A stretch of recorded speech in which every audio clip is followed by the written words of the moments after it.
So how do you replace the battery on the auto injector?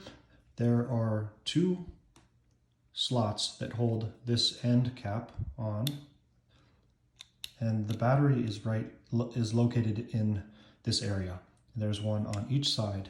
Now take a very small fine tip screwdriver and push this into that hole and gently just pry that up. And that's all you have to do. And be very careful with this. It is plastic, so if you pry too hard, you can definitely damage the plastic. And then the battery just comes out just like so. And in this case, it's a 3-volt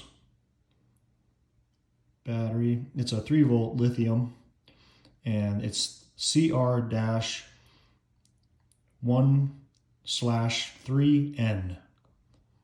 And that's all you have to do. Once you get a new battery,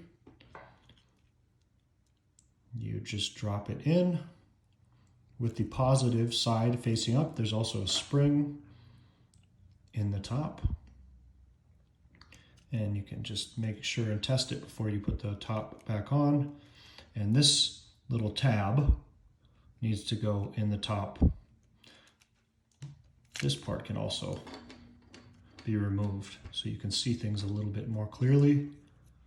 And then put it on one side of the tab and just push it back in.